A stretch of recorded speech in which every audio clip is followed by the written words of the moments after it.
Amén. Entonces todos tienen Primera de Juan, capítulo 5.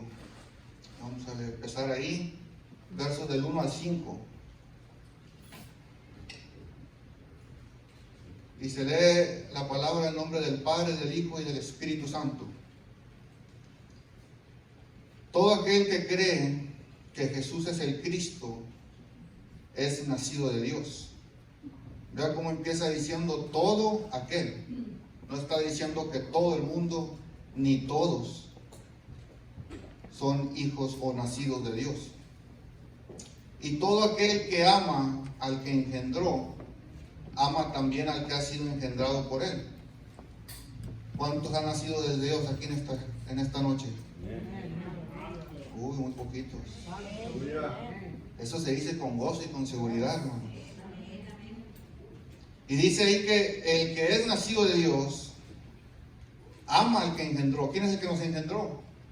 Dios, por medio de Jesucristo. Y continúa diciendo que ama también al que ha sido engendrado por él. O sea que básicamente lo que Jesús dijo una vez, que se resumía toda la ley, aquí nos lo está dando Juan. Amas a Dios y amas al que también fue engendrado. O sea que todo aquel que ha sido salvo por el Señor, tenemos que amarlos también. Sin importar de dónde venga, sin importar qué color sea, cuál fue su pasado, tenemos que amarlo. En esto, dice el versículo 2, conocemos que amamos a los hijos de Dios, cuando amamos a Dios y guardamos su mandamiento. No nomás porque dicen que son cristianos o porque han aceptado a Jesús, quiere decir que son hijos de Dios. Aquí dice que los que son hijos de Dios guardan sus mandamientos. Primero que nada, aman a Dios y guardan sus mandamientos. Después, el versículo 3 dice, pues este es el amor a Dios, que guardemos sus mandamientos, y sus mandamientos no son gravosos. Porque todo lo que es nacido de Dios vence al mundo, y esta es la victoria que ha vencido al mundo, nuestra fe. Todo el que nace de Dios, ¿qué hace? Vence al mundo. Esa es la victoria que tenemos, y vea cómo lo dice. Cuando usted aprende cualquier idioma, cuando era niño, cuando fue a la escuela, su idioma era español, inglés, portugués, árabe, lo que haya sido, siempre le enseñan una regla muy importante para el idioma, para escribirlo y para poder hablarlo, y eso es el conjugar los verbos. Y vea cómo lo dice aquí Juan en el versículo 4, ha vencido al mundo. No que la va a vencer o que pasará en algún futuro, sino que ya venció. Al momento en que, ¿qué? Dice el versículo 1, en que crees que Jesús es el Cristo. El momento en que tú crees que Jesús es el ungido, el Mesías, como dice en el Antiguo Testamento. ¿El ungido de qué? Ungido por Dios para poder salvar a la humanidad. Cuando nosotros creemos eso, hemos ya vencido el momento en que creímos al mundo. ¿Por qué? Porque esa es nuestra fe. La fe es la que nos da la victoria. ¿Quién es el que vence al mundo? Después pregunta él. Sino el que cree que Jesús es el Hijo de Dios. Ese es el que vence al mundo. Si usted cree que es el Hijo de Dios, usted es un vencedor. Si usted cree que Jesús es el Hijo de Dios, usted es un vencedor. Amén. Y ese es el tema que el Señor me puso para esta noche. Venciendo al mundo. Nosotros tenemos que vencer al mundo en todo aspecto y en todo lo que representa el mundo en nuestras vidas. No nomás en lo que nos conviene. En este mes todos sabemos que estamos en mes de oración y de ayuno. ¿Por qué? Porque es el mes que los satanistas escogieron para ellos ayunar, para ellos orar, para ellos destruir iglesias, para destruir familias y sobre todo para sacrificar a los niños a su culto, que es Satanás. Entonces, en este mes, el pastor va a estar dando y como hoy que me tocó a mí, no sé si a alguien le toque más después, hablando un poco acerca de cómo nosotros no debemos de mezclarnos y tener mucho cuidado con todo lo que acontece durante este mes, y que cabe decir lo que ellos ya empezaron desde el mes pasado. O sea, en octubre ya está todo en full swing, pero desde octubre, desde septiembre ya empezaron ellos con sus preparativos. Entonces, nosotros tenemos que vencer todas estas fiestas paganas y todas estas cosas que ellos celebran. Hoy les quiero hablar en este tema sobre venciendo al mundo, como les había dicho, y tomé este versículo y tomé este capítulo porque es para mí muy impresionante cómo este hombre, que es conocido como el discípulo amado, aquel que recostaba su cabeza en el pecho del Señor, aquel que siempre estuvo con él, que aunque todos se esparcieron, él estuvo ahí en la cruz cuando fue crucificado, que se le dio la tarea de cuidar de María, la madre de Jesús. Cómo él es tan directo en estos 5 versículos que acabamos de leer y cómo es tan profundo. Por eso escogí en esto, porque en muchas partes de la Biblia nos habla acerca de vencer al mundo, a no contaminarnos, a no hacer, a no dejarnos llevar como todos los que viven en este mundo, porque hemos sido llamados a ser diferentes. Entonces, todo este hombre, yo escuchaba un predicador que decía, me imagino las largas noches y las pláticas que tenían él y María. María todo lo que miró a Jesús de antes de empezar su ministerio, y él todo lo que vivió siempre estando ahí bien cerca del maestro. Entonces este mismo Juan, que después de haber escrito estas epístolas, es el mismo Juan que fue llevado a la isla a morir de soledad como castigo, sin nadie con quien hablar, sin nadie con quien tener una conversación. Ahí se va a morir de frío, se va a morir de hambre, se va a morir de sed, tantas cosas que se lo pueden comer las bestias. Lo mandaron a una isla que estuviera solo, sin darse cuenta que en esa isla él escribiría ese gran libro de revelaciones, Apocalipsis, que fue donde se cumplió la promesa que le hace el Señor cuando él se lleva a Pedro y dice que el apóstol amado lo seguía, y Pedro le dice, hey, manda a este que se regrese. Y Jesús le dice a Pedro, bueno, ¿y qué si yo quiero que él venga, que él quede vivo hasta mi segunda venida? No le tocó vivir su segunda venida, pero él la pudo ver y nos la dejó toda completamente escrita para que nosotros supiéramos las cosas que iban a acontecer antes de todas estas cosas. Entonces este es el mismo Juan que nos da detalles en su evangelio que ningún otro evangelista nos da. Es este Juan que el mismo Jesús, si vamos a Lucas 9, en el versículo 51 a 54, vea el nombre que le puso Jesús a Juan.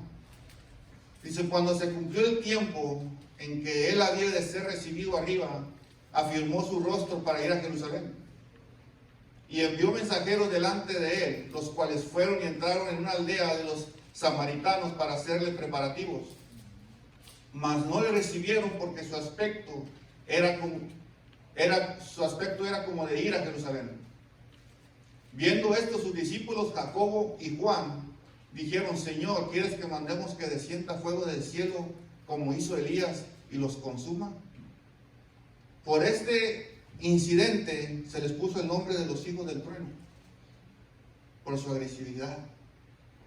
Es este mismo Juan que está ahí tratando de hacer que fuego descienda y consuma a esa gente que no quiso recibir al Señor, que ahora en todas sus 3 epístolas y en su evangelio habla de amor y habla con una ternura, hijitos míos. ¿Por qué? Porque es un hombre ¿por qué le digo esto? Porque es un hombre que fue completamente transformado y cambiado por la palabra del Señor. Amén. Por la presencia de Jesucristo en su vida. Entonces este hombre ahora nos está aquí y nos está diciendo unas palabras que tal vez él recuerda que el mismo Jesús les dijo en una ocasión. Y él nos está recordando a nosotros qué es lo que debemos de mirar en otras personas, que va a dar testimonio si son o no son hijos de Dios. Si son o no son verdaderamente, como decimos ahora, cristianos, que han tenido una transformación, que han aceptado a Jesús y que verdaderamente creen que es el Hijo de Dios. Entonces, ¿qué significa vencer? Vencer es resultar ganador en una competencia o en una lucha. Eso es vencer. Cuando ganas, no cuando quedas segundo lugar, no cuando vas a una carrera como lo hacen hoy en las escuelas, que todos por participar reciben un trofeo o un ribbon por participación. Vencer es ganarle a lo que te estás imponiendo, contra lo que te estás enfrentando. Otra definición dice que es superar con éxito un obstáculo, un problema o una dificultad. Eso es ser un vencedor. Eso significa vencer. Y la palabra nos enseña que nosotros somos más que vencedores en Cristo Jesús. Y aquí Juan nos está diciendo que si nosotros hemos creído en Jesús, somos nacidos de Dios. Y si nosotros mostramos con nuestros hechos que amamos a Dios, que guardamos sus mandamientos, que amamos a nuestros prójimos, a nuestros hermanos en Cristo, el mundo no nos puede hacer nada. Nosotros vencemos al mundo. Gloria a Dios. Y nosotros tenemos que estar siempre con esa actitud de vencer. No de a ver si puedo, no a ver si me va bien, si tengo suerte, no. Dice ahí, ya hemos, ahí como dice ahorita, ya ha vencido al mundo nuestra fe. Porque la fe está en el que murió y resucitó al tercer día. Que fue y arrebató las llaves del Hades y se llevó la cautividad hacia el seno de Abraham. O sea, él ya venció. Y si nuestra fe está puesta en él, nosotros también somos vencedores juntamente con él. Así como nos dio la potestad, como nos dio poder sobre los poderes de las tinieblas, sobre todo los gobernantes, los huestes, ella nos dio también la victoria. Entonces, ¿por qué tenemos que vencer al mundo? Veamos lo que dice Juan en primera de Juan 2, unas hojitas atrás, versículos 16 y 17. Y dice ahí su palabra: porque todo lo que hay en el mundo, los deseos de la carne, los deseos de los ojos, la vanagloria de la vida, no proviene del Padre, sino del mundo. Y el mundo pasa y sus deseos, pero el que hace la voluntad de Dios permanece para siempre. Por eso es bien importante vencer al mundo. Gloria a Dios. Aquí está y nos da la lista de lo que el mundo ofrece, pero que no nos conviene. Que tenemos que vencer. Y no nomás se nos va a ofrecer y se nos va a presentar la oportunidad una vez. Constantemente el mundo, porque es uno de nuestros tres enemigos. El mundo constantemente te va a querer involucrar, te va a querer distraerte de las cosas del Señor. Que te enfoques en las, dice ahí, en los deseos de la carne. Que te enfoques en los deseos de los ojos, en la vanagloria de la vida. Pero dice ahí que todo esto no proviene del Padre. Por lo tanto, esas cosas las tenemos que vencer. Entonces, el mundo pasa, pero dice que el que hace la voluntad de Dios permanece para siempre. ¿Quién no quiere hacer la voluntad de Dios? Ese debe ser nuestro enfoque principal. La obediencia hacia el Señor. A mí me llama mucho esta manera en que Él describe al mundo en que vivimos. Cómo está lleno de todas estas cosas, de todo este pecado. Y si Dios conoce esto y el apóstol lo habla aquí en su carta, entonces ¿por qué Dios nos dejaría, nos pondría a vivir en un lugar como este? ¿Con qué propósito? ¿Para qué? Si estamos expuestos a caer, a ser tentados, a ser arrastrados por la corriente del mundo, ¿Por qué Dios nos tiene aquí? ¿Por qué? Bueno, pues ya acepté a Jesús, ¿por qué no nos quita, nos pone en un lugar especial? En una isla solamente de cristianos verdaderos. ¿Por qué nos dejan este mundo? Fíjese cómo lo describe Juan, es impresionante. Sería muy fácil, ¿verdad?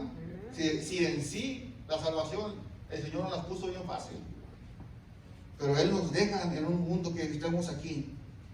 Porque si Él siempre demanda santidad y consagración de nosotros para Él, ¿por qué en un mundo que está tan contaminado y lleno de pecado? Él nos manda que hacer la sal del mundo, hacer la luz de este mundo. Precisamente para eso. Para que prediquemos su evangelio, prediquemos las buenas nuevas a todo aquel que necesita esa salvación. Si no, si nos llevara a todos, ¿quién les va a predicar? Se quedarían todos solos y siempre en su pecado. Entonces nosotros para eso tenemos que estar aquí, tenemos que vencer lo que ellos hacen, para entonces nosotros poder ser ejemplo y testimonio para ellos de la grandeza de Dios. De cierta forma pareciera contrario o contradecir a lo que el mismo apóstol Juan dice en Juan 3:16. Si lo puede poner ahí, hermano, por favor. Juan 3:16 dice: porque de tal manera amó Dios al mundo, que ha dado a su Hijo unigénito, para que todo aquel que en Él cree no se pierda, mas tenga vida eterna. Vea cómo dice: de tal manera amó Dios al mundo. Pero aquí Juan nos está diciendo que el mundo tiene puras cosas malas. La palabra que se usa aquí del griego original con la que escribió Juan es la palabra cosmos. La palabra cosmos es la palabra que se usa para traducir, o la palabra que usan los griegos para referirse al mundo. Entonces, en todos estos versículos que yo le voy a dar donde menciona el mundo, esa es la misma palabra que se usa, cosmos. Entonces, cuando dice que de tal manera amó Dios al cosmos, y aquí en el 1 de Juan 5 dice que tenemos que vencer al cosmos, la definición de cosmos significa orden. Fíjense bien, significa orden, disposición, ornamento o adorno. Eso es lo que significa la palabra cosmos. ¿Y por qué usaron esta palabra los griegos para referirse al mundo? Porque en Génesis 1, ¿qué dice? Que la tierra estaba, ¿qué? Desordenada. Entonces, ¿qué hizo Dios? Puso orden. Por eso ellos usan la palabra cosmos, porque Dios puso orden en la tierra, en el mundo. Entonces, cuando dice que Dios amó al mundo, al cosmos, se está refiriendo a los que ha puesto en orden su vida. ¿Cuántos se les ha puesto en orden su vida, Señor? Amén. Entonces, eso es lo que no que está amando a todo el mundo y todo lo que habita en él, sino lo que Él específicamente ha escogido y ha puesto en orden para que le dé la honra y la gloria. Entonces, Jesús mismo dijo, ahí vamos otra vez con Juan, en el capítulo 16, versículo 33.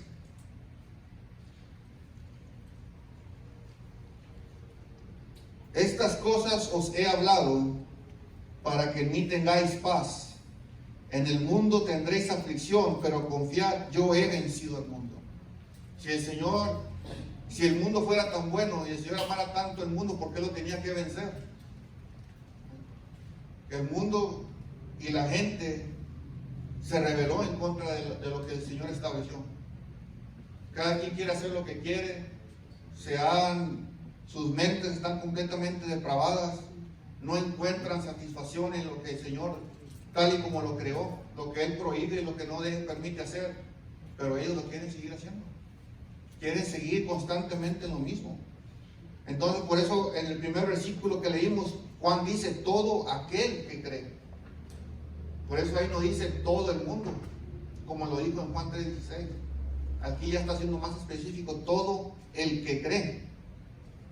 Entonces el Señor venció al mundo, como le decía eso hace unos momentos, y ese es nuestro boleto. que al tener esa fe de que Él ya venció al mundo en la cruz del Calvario, Él nos hace también coherederos juntamente con Él. Aleluya. Entonces, como decir, el mundo está tan mal y tan pervertido, por eso Dios tuvo que mandar el diluvio. Por eso Dios tuvo que mandar destruir Sodoma y Gomorra. Entre ellos mismos estaban dando a hombre con hombre, mujer con mujer, a casarse, a hacer lo que ellos querían, no entendían. Hoy en día se está viendo las mismas cosas: asesinatos, suicidios. Todo, cada día estamos viendo más y más, se va multiplicando la maldad. Una de las señales que habría de venir antes del rapto de la iglesia. Se iba a multiplicar de gran manera la maldad.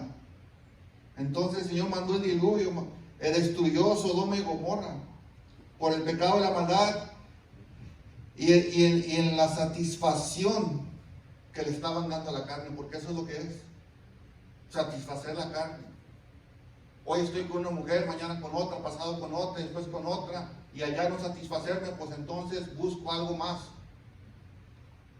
Hoy se está viendo tantas cosas, y no es que uno las esté buscando, sino que en las clases que uno toma te van enseñando todas estas cosas para que te estés actualizando lo que está sucediendo en el mundo. Y hay una cosa que se llama zoofilia, que yo no sabía, donde ya no encontraron ni con el hombre ni con la mujer, sino que ahora están yendo con los animales. Tremendas cosas están sucediendo. Vean qué tan pervertida está la mente. Por eso nosotros no podemos acoplarnos a lo que el mundo está haciendo. Aleluya. Tenemos que ser completamente diferentes. La santidad y la consagración. Entonces, dice ahí que es solamente a través de nuestra fe que vamos a ir de victoria en victoria. De nuestra fe. Y puedo hacer un paréntesis. Ahí está. No. Hoy en día,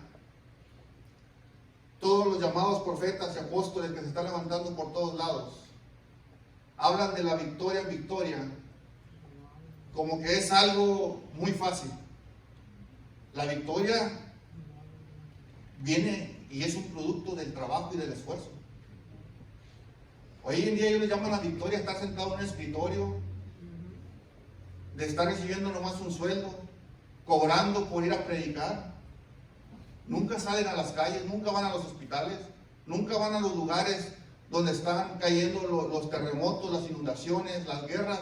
Nunca los ves ahí, pero se llaman discípulos, se llaman apóstoles, se llaman profetas, pero nunca los miras hacer ninguno del trabajo que el Dios nos manda hacer en su palabra, de ir a llevar el alimento a los que están pasando por esa necesidad.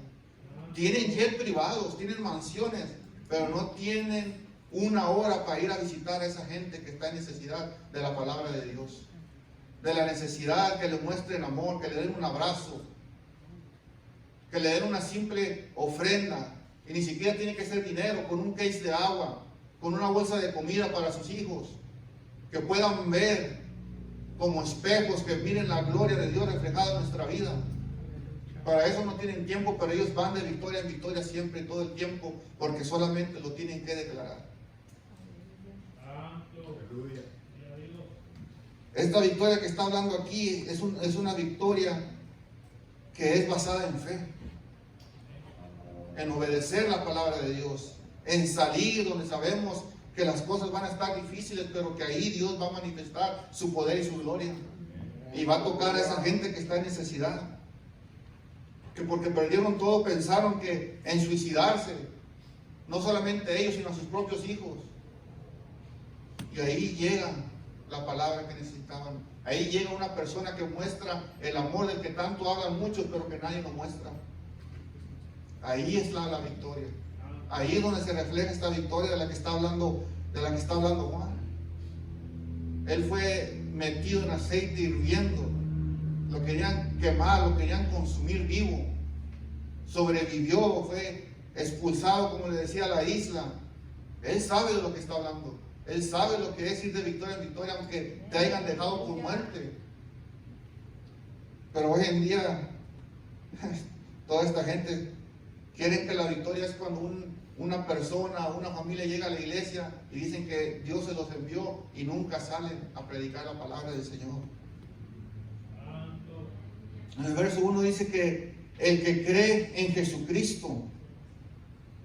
Y luego en el verso 4 dice que somos vencedores por nuestra fe. ¿Cuál es la diferencia entre creer y tener fe? ¿Alguien sabe? ¿Alguien tiene una idea que quiera compartir? Yo estuve buscando la mejor forma de ilustrarlo. Le estuve pidiendo al Señor cómo puedo ilustrar la diferencia entre creer y tener fe. Y lo único que se me vino fue esto.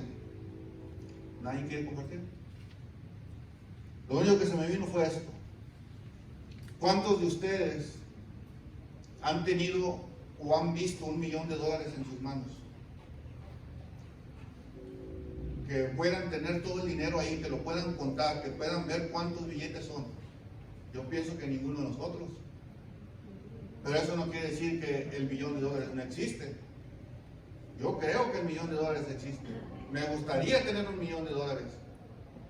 Sé que $1 millón me daría cierta relajación en cuestión de los estudios de mis hijas, de tener una casa, de tener un carro, pero nunca pondría mi fe en ese $1 millón, porque ese $1 millón nunca me va a sanar, nunca me va a dar salud, nunca me va a dar vida eterna. Esa es la diferencia entre la fe y creer. Porque ahorita hay mucha gente que dice que cree en Jesús, pero no tienen fe. No tienen fe. Porque cuando creen en Jesús y el momento en que viene la prueba, que viene el problema, no corren a Jesús. Tener fe en Jesús es depender completamente de Él. Sin importar la circunstancia, la situación, lo que venga, lo que me avienten encima, yo voy a correr y me voy a esconder en Él. Ese es tener completa fe en eso. Y en $1 millón yo creo y sé que existe, pero nunca voy a poner mi fe en eso. Porque cuántos millonarios no se han muerto de enfermedades y nunca los pudo sanar todo su dinero. Cuántos millonarios no tuvieron hijos que se les descarriaron, se perdieron en las drogas y el dinero nunca los pudo volver a redil, como dice la palabra. Solamente Dios puede hacer esas cosas. Ahí es donde está nuestra fe. Eso es. Yo creo que María fue el instrumento usado para que le diera vida a nuestro Señor Jesucristo. Yo creo lo que escribe Pablo, lo que escribe Juan, lo que escribe Mateo, Marcos.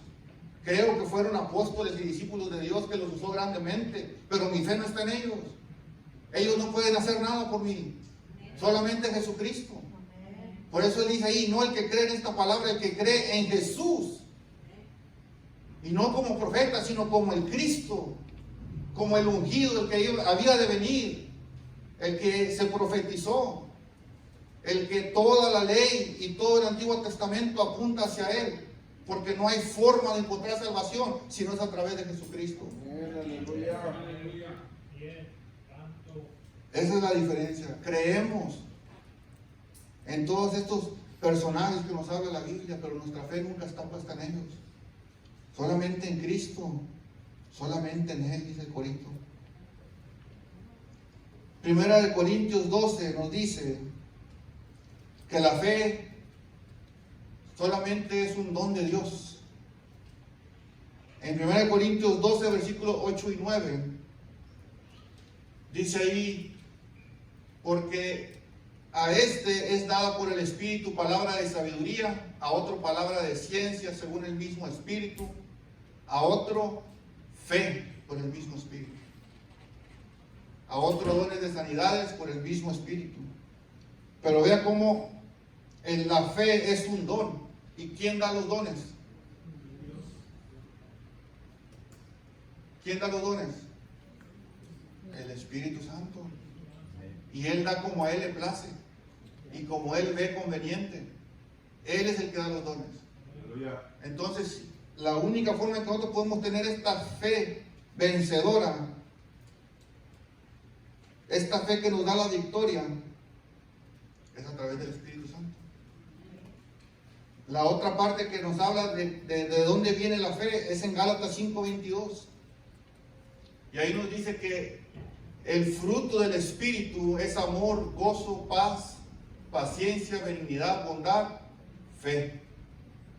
En ningún otro versículo, en ninguna parte de la Biblia usted va a encontrar que la fe venga de alguna otra parte. En ninguno. La fe viene por don y como fruto del Espíritu Santo que muere en nosotros.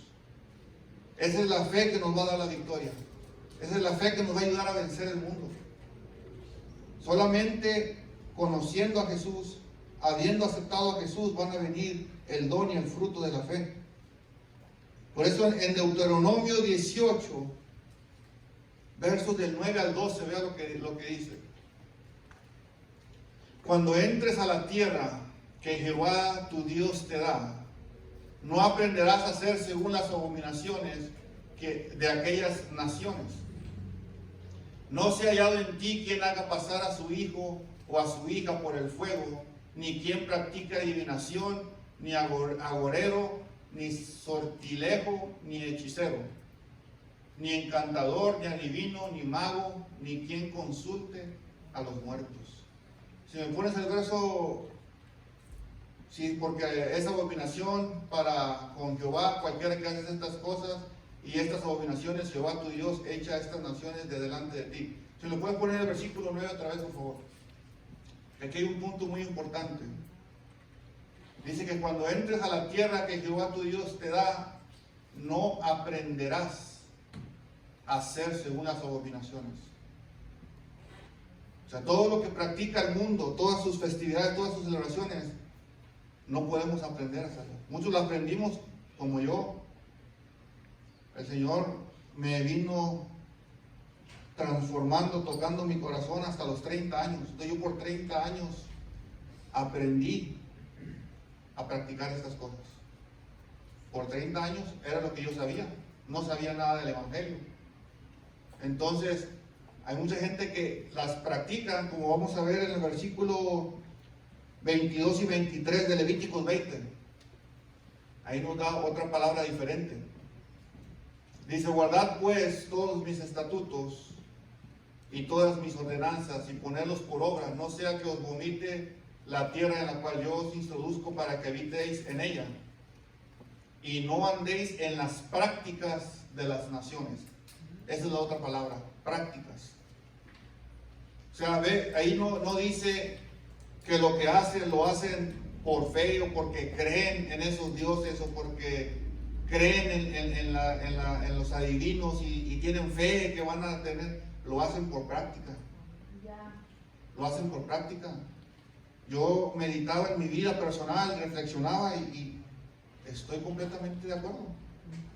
Yo lo que hacía de ir cada domingo, de hincarme, de pararme, de hacer esto, hacer el otro, era porque era lo que practicábamos.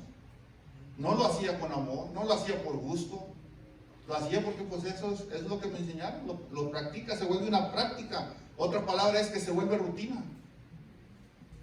¿Cuántos creyentes hoy en día no hay en las iglesias que es pura práctica siempre? Ya me acostumbré a vengo, me paro, aplaudo, canto los cantos que me sé, pero ya es una práctica. Se vuelve una práctica. Y le comentaba yo a mi esposa, es una práctica porque en cierto canto que me gusta, en cierta alabanza de adoración, hay un trigger, un balazo se puede decir, un gatillazo. Dice que la persona que ha sido violada en su niñez, sea mujer o sea hombre, aunque tome terapia por mucho tiempo y se rehabilite, se reintegre a la sociedad, cuando esa persona conscientemente ya olvidó y sanó sobre lo que le pasó, pero llega un momento en que mira algo, un paisaje, un cuadro, un color, algo que inconscientemente, un olor, una persona que se parecía a su agresor, cualquier cosa, inconscientemente trae la memoria de lo que le pasó. Aunque no sea la persona, pero el olor, tú te pareces, no te puedo hablar contigo, yo huyo de ti porque me traes esa memoria. Es algo que se vuelve para ellos, aunque no quieran, reaccionan. Se hace una rutina ya. ¿Por qué? Porque quedaron traumados. Hoy en día hay cristianos que se ha vuelto un trigger. Escucho esta alabanza y empiezo a hablar en lenguas. Al momento que alguien dice esta palabra, yo grito y digo amén.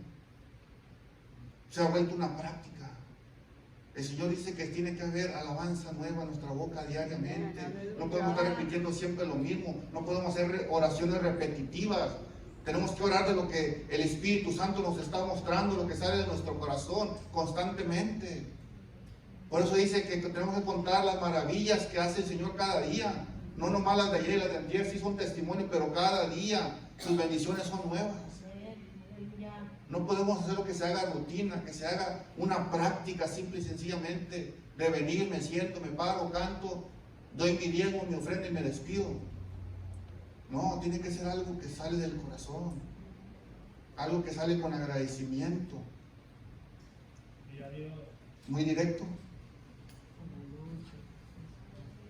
En otras versiones y una traducción más acertada, dice: no imites las costumbres. ¿Cuántas religiones no se ha visto en los últimos 10, 15 años que se han levantado imitando lo que hace la iglesia del Señor? ¿Cuántas personas no imitan lo que hace la otra hermana, lo que hace el otro hermano? ¿Cuánta gente no imita la forma en que predica tal persona, cómo predica tal?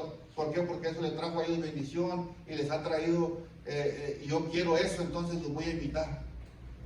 Tenemos que ser genuinos para el Señor. Él a cada uno le dice que somos del mismo cuerpo, pero cada quien un órgano diferente, cada quien con diferente función. Yo no puedo querer hacer lo mismo que hace el hermano, aunque tengamos el mismo llamado, aunque tengamos, cada quien lo hace diferente conforme el Señor se lo va llevando e indicando. No podemos estar, aunque tenemos el mismo, vamos a hacer lo mismo, no se puede. Cada quien lo va a llevar de diferente forma. Y esto es lo que Dios no quiere, que practiquemos, que nos hagamos parte de estas cosas que ellos practican, que seamos completamente diferentes para Él. Entonces a esto se refiere Juan cuando dice que debemos de vencer. Tenemos que vencer, pasar por encima de esos obstáculos, salir ganadores en todo lo que el mundo practica, todo lo que el mundo hace, porque sabemos que, como dice la palabra ahí en 1 Juan 2, que es abominación en contra del Señor. Eso sencillamente con decirnos que es abominación para el Dios, no debe ser nosotros ese clic de me aparto de ahí, no tengo nada que hacer aquí. Pablo dice en Romanos 12:2 que no nos conformemos a este siglo, sino que transformados por medio de la renovación de vuestro entendimiento, para que comprobéis cuál sea la buena voluntad de Dios, agradable y perfecta. No lo que es abominable, sino que lo que es la buena voluntad de Dios. Eso solamente lo conseguimos venciendo al mundo, pasando por encima de todo. Que si nos invitan por aquí, nos invitan por allá, que celebran esto, celebran el otro, porque muchas veces a mí me han preguntado, no sé a usted, ¿por qué si celebran unas fiestas y otras no las celebran? No, es que ¿por qué Halloween no lo celebran, pero sí celebran Navidad? ¿Por qué si celebras el día de la coneja? Easter. Yo digo, bueno, para empezar, yo personalmente, yo no sé lo demás, yo no celebro la Pascua, el Easter, no, yo no celebro, yo celebro que Jesús resucitó. Amén. Eso es lo que yo celebro. Yo no me pongo ahí a andar escondiendo esto y el otro y comprando los dulces, no. Yo celebro la resurrección de Jesucristo. Amén. Eso es lo que yo celebro. Digo, ahora en cuestión de Navidad, yo no celebro la Navidad por los regalos, yo celebro porque es el día que está mundialmente establecido, que fue el nacimiento de nuestro Salvador. Amén. O O sea, tú miras y dices, no, es que sí, es que no estamos celebrando lo que tú celebras. Tienes que ver sí hay iglesias, lamentablemente, Trunk and Treat, el Fall Fest, Autumn Fest, como le quieran llamar. Sí lo hacen. Digo, pero pues ellos le van a tener que brindar cuentas al Señor. Yo tengo que responder por mi vida y lo que yo le enseño a mis hijos. Amén, aleluya. A mí me han invitado de familiares que deje ir a mi hija a recoger los huevillos. Digo, lo siento, yo no puedo hacer eso. Mírenme como me miren, digan lo que quieran decir de mí. Yo tengo que mantenerme en lo que yo creo. Tengo que vencer las cosas del mundo. Aunque a veces es la misma familia lo que te trae al mundo a tu casa, no puedes permitir que entre. Tienes que mantenerte firme. Amén, aleluya. Entonces, dice, no, que es conveniencia porque si celebran esto y no celebran el otro. Digo, pues, cada quien va a responder. Le digo, si tú te preocupas por lo que hacen los demás, pues nunca vas a ser salvo. ¿Qué dice Marcos 8:36? Porque ¿qué aprovechará al hombre si ganare todo el mundo y perdiere su alma? Yo no me puedo andar preocupando por todos los demás y al último perderme yo también. Uno tiene que preocuparse por sí mismo, por dar buen testimonio a su familia, a la esposa, a los hijos. Eso es lo que uno se tiene que preocupar. Entonces tenemos que tener entendimiento de cuál es la voluntad de Dios. Si la palabra es cierto que dice, id por todo el mundo. Amén. Ir por todo el mundo, predica la palabra, haz discípulos, bautízalos en el nombre del Padre, Hijo y del Espíritu Santo. Y eso lo tenemos que hacer en cualquier parte que andamos, donde se nos presente la oportunidad, hay que hacerlo. Pero no vayas a las cantinas, no vayas a los bares, no vayas a los bailes. O sea, eso no tiene lógica, andar en esos lugares, sabes que nadie te va a escuchar. O sea, tenemos que entender la voluntad de Dios. Sí, la voluntad de Dios es ir y predicar el Evangelio, pero hay que saber dónde. Y mirar, que el Señor te diga dónde está la tierra lista y buena para recibir la semilla. O si la semilla ya está plantada, ¿dónde hay que ir a regar? Hay que conocer la perfecta voluntad del Señor. Amén, aleluya. Para ir cerrando, quiero ver unos puntos que nos dio Jesucristo acerca de este tema.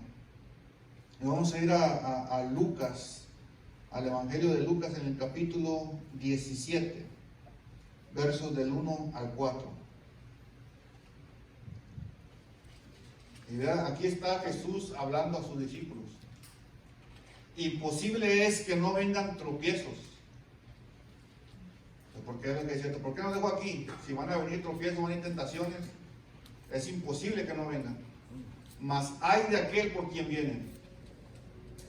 Mejor le fuera que se le atase al cuello una piedra de molino y se le arrojase al mar, que hacer tropezar a uno de estos pequeñitos. Mirad por vosotros mismos, que decía ahorita, uno se tiene que cuidar a sí mismo, no andar viendo lo que están haciendo los demás. Y si tu hermano pecare contra ti, repréndele, y si se arrepiente, perdónale. Y si 7 veces al día pecare contra ti, 7 veces al día volviera a ti diciendo, me arrepiento, perdónale.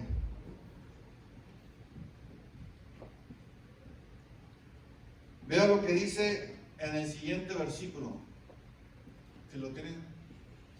Amén.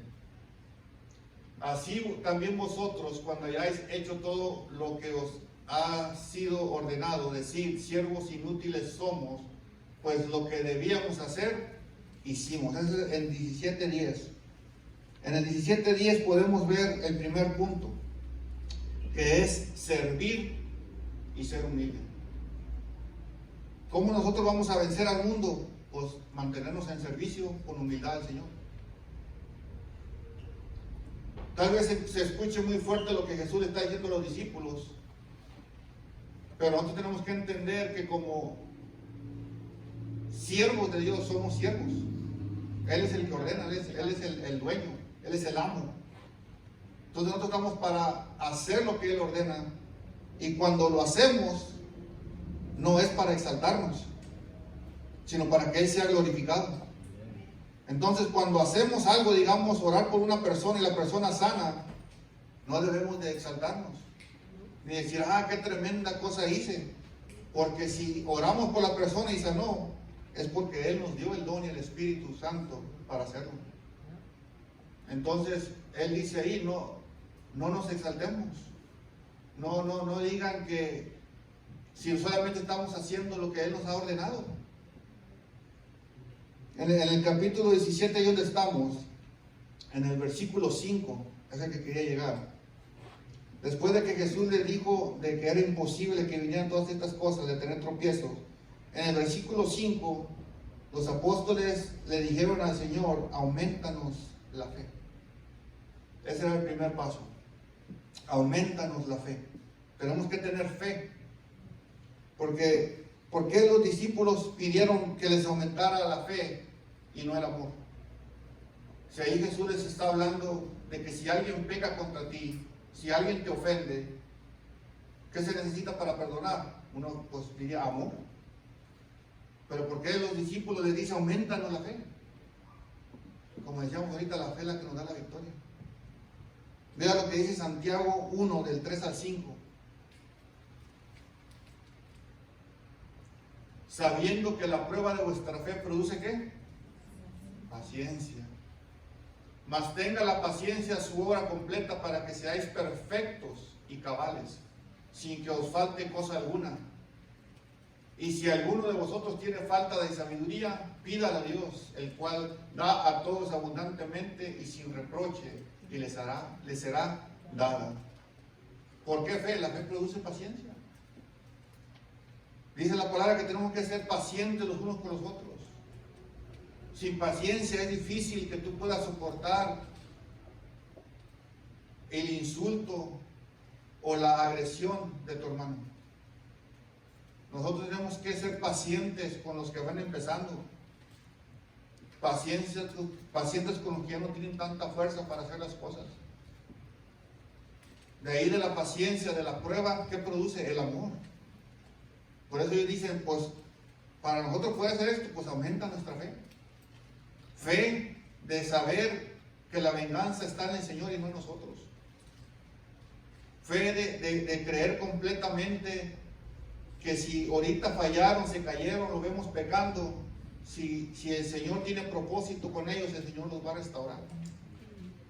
Esa fe es la que tenemos que confiar en que Él es el autor y consumador. Esa fe, por eso ellos dicen, aumentanos nuestra fe. Amén. Hablando del punto 2 de servir y ser humilde, Jesús mismo dijo en Mateo 20:28, ¿qué dijo el Señor? No he venido para ser servido, sino para servir y para dar su vida en rescate por muchos. Nosotros tenemos que servir. Cualquiera que es pastor, líder, evangelista, maestro, tiene que entender que estás en ese puesto para servir. Lo hablamos meses atrás, los dones son para ser puestos al servicio de la iglesia. Amén. No para uno glorificarse a sí mismo. El servicio, porque el mismo Jesús no vino a ser servido, sino a servir. El punto número 3, ahí mismo seguimos, todos los puntos están en Lucas. Después de ahí el Señor les habla en el versículo 15 y 16.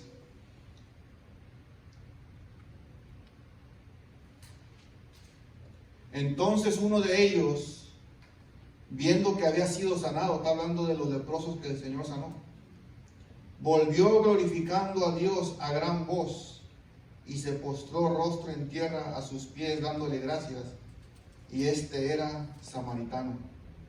Después el verso 17 dice, respondiendo Jesús dijo, ¿no son 10 los que fueron limpiados? ¿Y los 9 dónde están?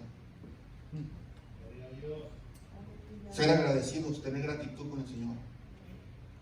Todo lo que pasa en nuestras vidas, cuando tú eres hijo de Dios, cuando tú eres un vencedor, cuando tú te sometes al Señor, cuando tú resistes a Satanás, cuando sabes que estás bien con Dios, no importa lo que venga, tú sabes que es de parte de Dios.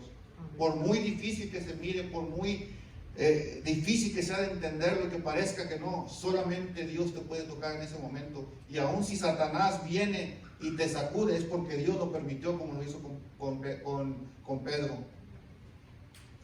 Tenemos esa fe y esa seguridad. No importa lo que venga, si estamos bien delante de la presencia de Dios, es porque Dios está tratando con nosotros. En cualquier punto o aspecto de nuestra vida, Él está tratando. Esa es la seguridad que tenemos. Vea lo que dice Colosenses 3:17. Y todo lo que hacéis, sea la palabra o de hecho, hacedlo todo en el nombre del Señor Jesús, dando gracias a Dios Padre por medio de Él. En todo ser agradecido. Y todo lo que hacemos lo tenemos que hacer como si fuera para el Padre. Todo. Todo tenemos que dar gracias en el nombre del Señor Jesús. Todo. Y el punto número 4, ahí mismo en el Lucas 17, versos del 20 y 21, dice ahí la palabra: preguntando por los fariseos, ¿cuándo había de venir el reino de Dios? Le respondió y dijo: el reino de Dios no vendrá con advertencia, ni dirán, helo aquí o helo allí, porque aquí el reino de Dios está entre vosotros. Dice la palabra también en otro versículo que el Señor vendrá como ladrón en la noche. Nadie sabe cuándo. Para poder vencer en este mundo, tenemos que estar constantemente preparados. Amén, aleluya. Preparados constantemente. Amén. Porque no sabemos el momento ni la hora. Jesús le dijo a sus discípulos que nadie sabía sino el Padre el momento en que iba a acontecer todo. Nadie lo sabe. Entonces nosotros tenemos que estar preparados constantemente. Miraba unos llamados profetas que profetizaron que ahora en septiembre se iba a acabar ya el mundo, que iba a venir ya Jesús, dieron fecha, dieron hora, y cuántos no lo han hecho. Y aún estamos aquí. Porque nadie sabe cuándo es. Solamente el Padre. Entonces, estar preparados. ¿En qué forma? En oración. Amén. Siempre la comunión con Dios, en ayuno, la lectura de la palabra, congregándonos, sirviendo, estar siempre sirviendo, ocupados, y sobre todo, como dice, regresando a primera de Juan 5 en el verso 2,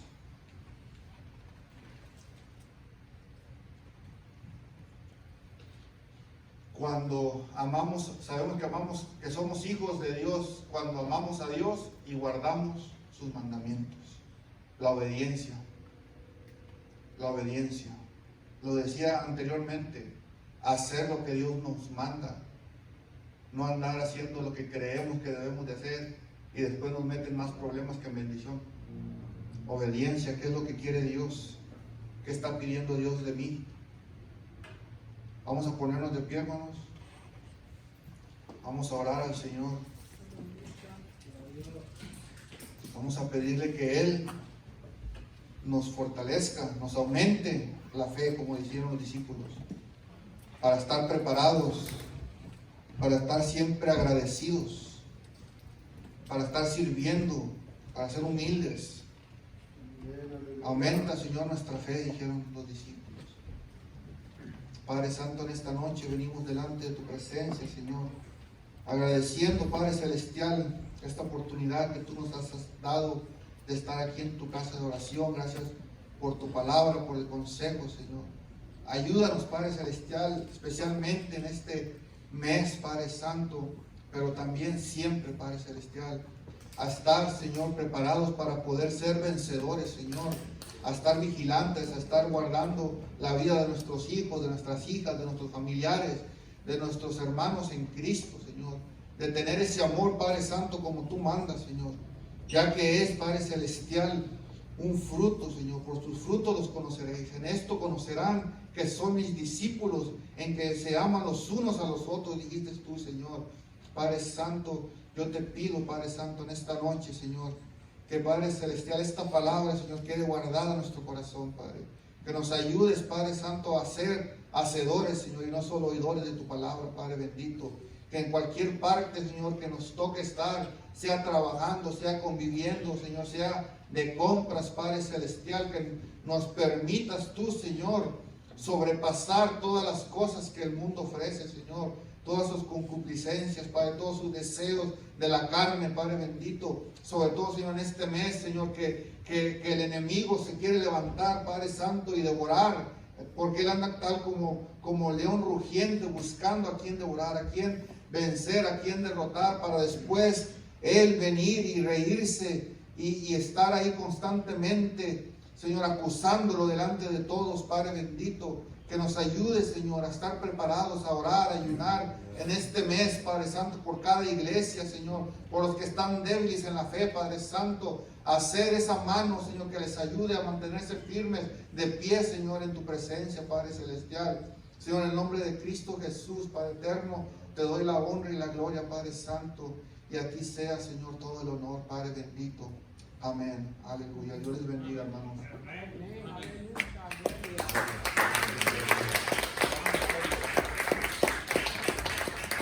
Gloria. Aleluya.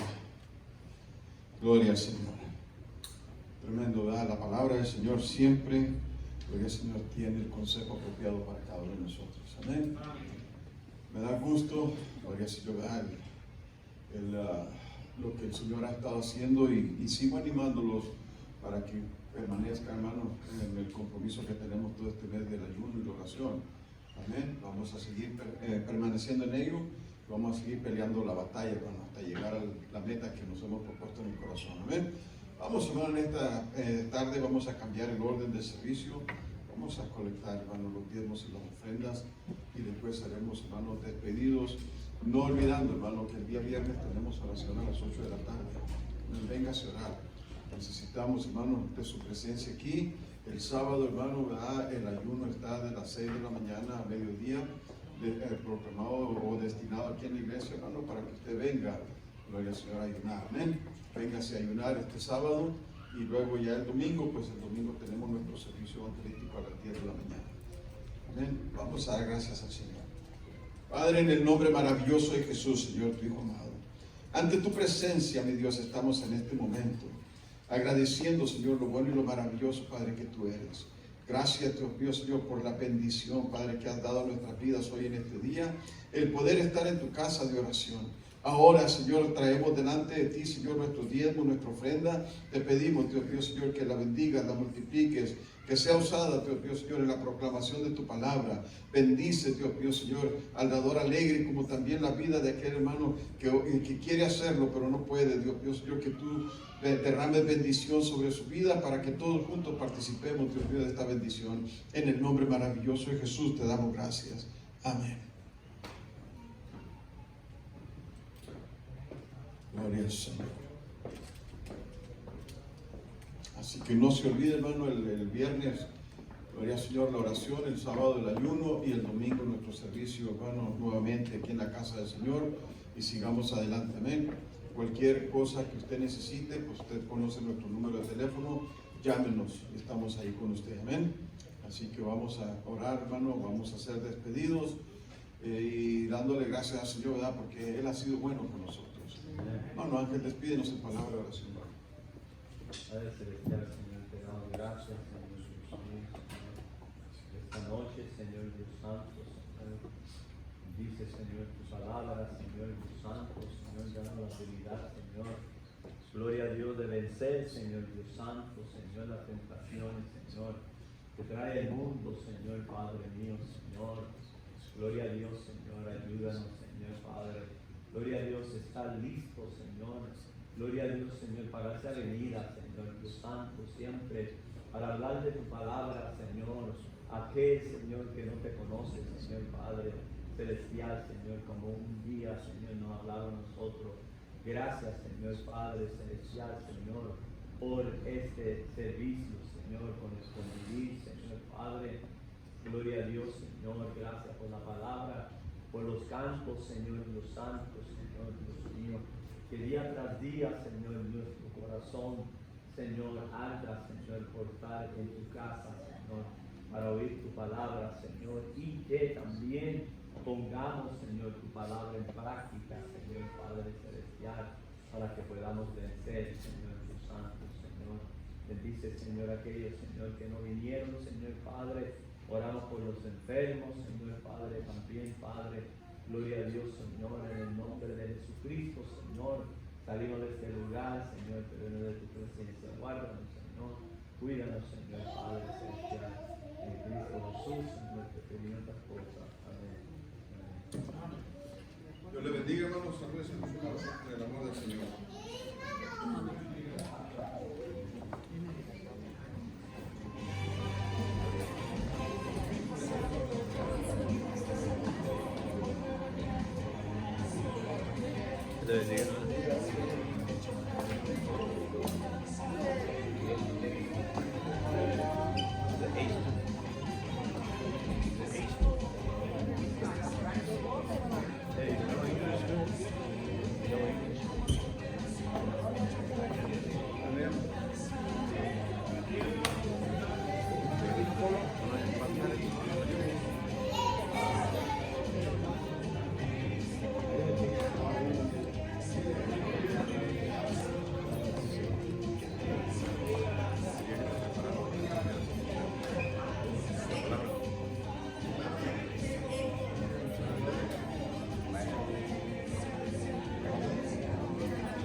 Huh?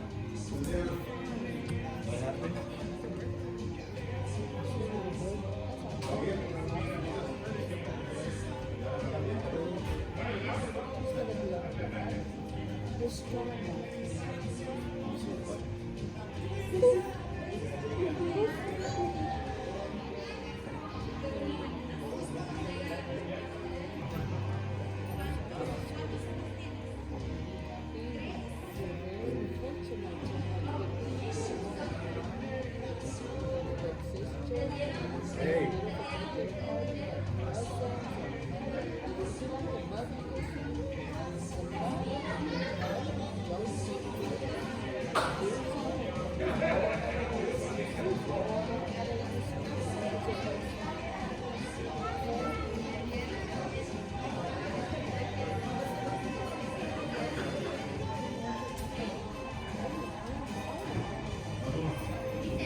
Ya no hay esperanza.